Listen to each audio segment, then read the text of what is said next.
அன்பார்ந்த நேயர்களே வணக்கம். மூலிகை தொடர் வரிசையில் தற்போது மிளகரணை குறித்து நாம் விவாதிக்க இருக்கின்றோம். இந்த தளத்தில் மிளகரணை குறித்து ஏற்கனவே நாம் பதிவிட்டு இருக்கிறோம். எனினும் கூட சில கூடுதலான தகவல்களோடு மிளகரணை குறித்து ஒரு புதிய கண்ணோட்டத்தோடு நாம் நமது பதிவுகளை இடுகின்றோம். இந்த மிளகரணை என்பது ஒரு காட்டு மூலிகை. இதை நாம் பயிரிடுவதல்ல, நீர் ஊற்றுவதல்ல, பராமரிப்பதல்ல. இயற்கையாகவே வனப்பகுதிகளில் வாழக்கூடிய ஒரு மூலிகையாகும். மிளகரணை ஒரு மருத்துவ மூலிகையாகும்.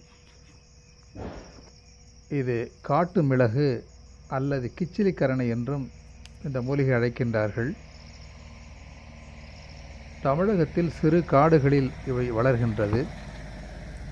இந்த மூலிகையினுடைய இலைகள், காய்கள், வேர், பட்டைகள் என அனைத்துமே மருத்துவ குணம் வாய்ந்தது. இந்த மூலிகையினுடைய சிறப்பம்சம் என்னவென்று சொன்னால், குறிப்பாக பசியை தூண்டுவதற்கு இந்த மூலிகை மிக சிறப்பாக பயன்படுகிறது.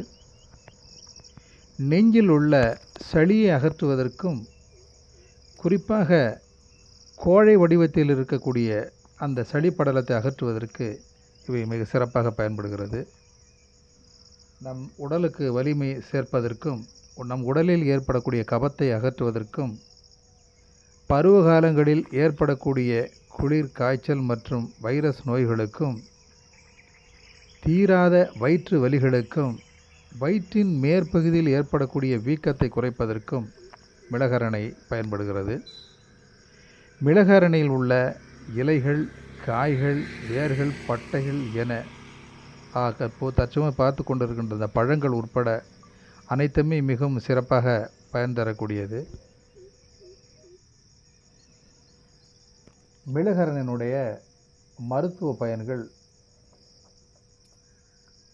பசியை உண்டாக்குதல், சளி அகற்றுதல், டைஃபாய்டு, மலேரியா போன்ற நோய்களுக்கும் மிளகரணை மருந்தாக பயன்படுகிறது. நான் இப்பொழுது காட்டக்கூடிய இந்த மிளகரணை பழத்தை சாப்பிட்டால் இருமல் குணமாகும். இந்த பழத்தை நாம் லேசாக கைகளால் நசுக்கினால் அற்புதமான மனம் பரப்பக்கூடியது. அது நாம் முகத்தில் நுகர்ந்தால் சிறப்பான மனம் வரக்கூடியது.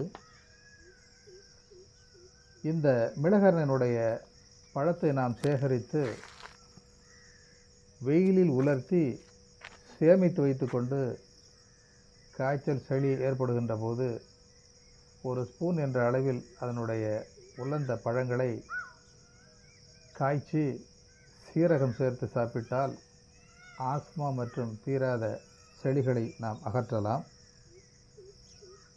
குறிப்பாக மிளகரணையினுடைய இலைகள், வேர்கள், பட்டைகள், பழங்கள் உட்பட இவைகள் அனைத்தையும் சேர்ந்த சமூலம் என்று சொல்கிறோம்.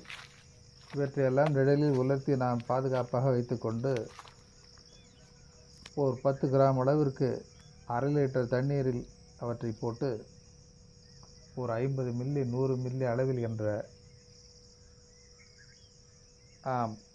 காய்ச்சி வடிகட்டி சாப்பிடுவதற்கு முன்பு, பின்பு என இருவேளையும் நாம் இந்த பானத்தை பருகி வந்தால் கண்டிப்பாக தீராத காய்ச்சல் இதனால் தீரும்.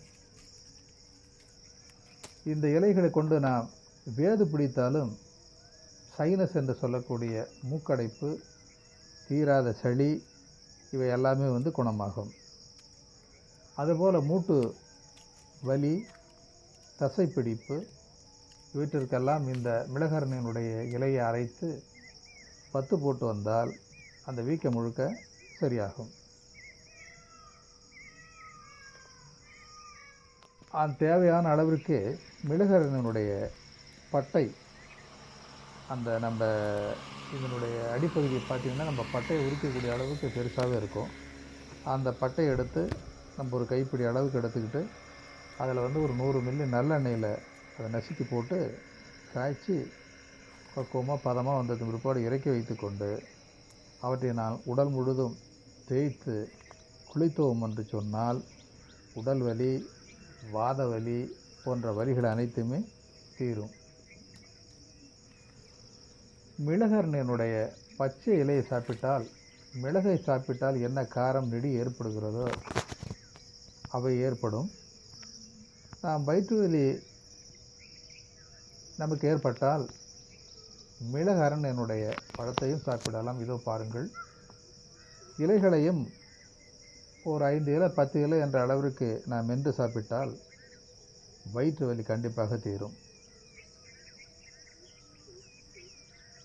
மிளகரணியினுடைய வேரை கைப்பிடி எடுத்து 200 மில்லி விளக்கெண்ணெயுடன் கலந்து பதமாக காய்ச்சி வடிகட்டி வீக்கத்திற்கு தடை வந்தால் வீக்கம் எளிதில் குணமாகும். அதுபோல் மிளகரணியினுடைய அந்த வேரை பட்டை எடுத்து ஒரு 20 கிராம் சிதைத்து 1/2 லிட்டர் தண்ணீரில் இட்டு 100 மில்லி அல்லது 200 மில்லி என்ற அளவில் அவற்றை நாம் காய்ச்சி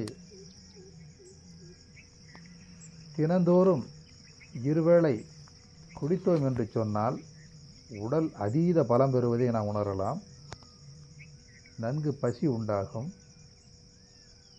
நிறைய உணவு சாப்பிடலாம். நெஞ்சகத்தில் ஏற்படக்கூடிய சளி படலம் மற்றும் கபம் அகலும். தீராத குளிர் காய்ச்சல், வைரல் ஃபீவர் என்று சொல்லக்கூடிய அந்த காய்ச்சல் எல்லாம் குணமாகும்.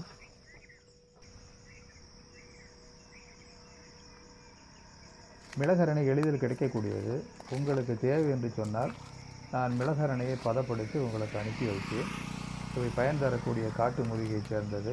இவற்றை நாம் பயன்படுத்துவதற்கு பயப்பட தேவையில்லை. இவற்றை அனைவரும் பயன்படுத்திய பலன் பெறுமாறு உங்களை அன்புடன் கேட்டுக்கொள்கிறேன். நன்றி, வணக்கம்.